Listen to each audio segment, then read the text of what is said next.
From WBON TV News. This is Pepsi Zero Sugar. Zero sugar, 0 calories, but max Pepsi taste. It's okay to get emotional.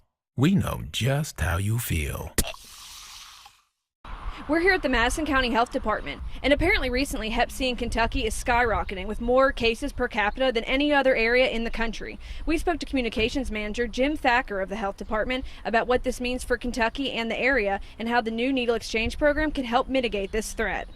For public health, the goal is to stop the spread of communicable disease, infectious disease, because hepatitis C, quite frankly, is an epidemic in the state of Kentucky. The last time I checked, the state of Kentucky proportionally had the highest rates of hepatitis C in the country.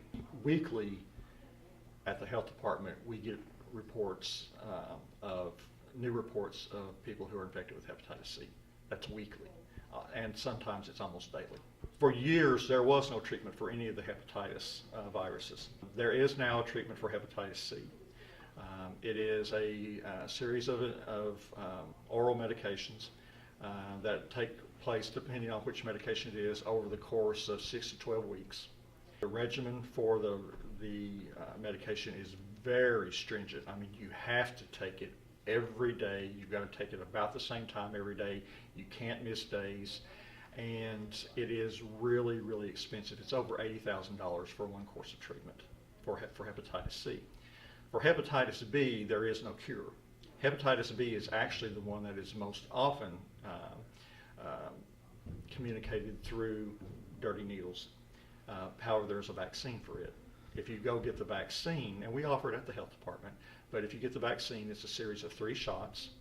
And once you've gone through that, you can have what's called a blood titer drawn, which will test the level of antibodies in your blood, and that will make you immune to hepatitis B.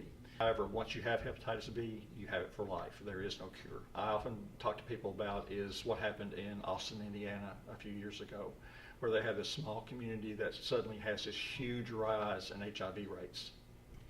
And it wound up being because people were sharing dirty needles when they were injecting. And this was generational use. This was grandchildren, mom or dad, and grandparents all in one family who became HIV infected because they were sharing dirty needles.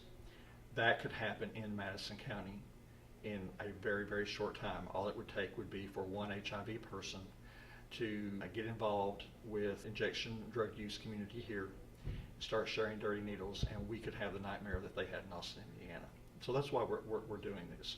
We do have HIV in Madison County, but our rates have been steady for about 10 years. There's not a huge, tick up. We haven't seen that, and we're trying to prevent that. In Berea at the Madison County Health Department for WBON TV, I'm Marissa Hempel.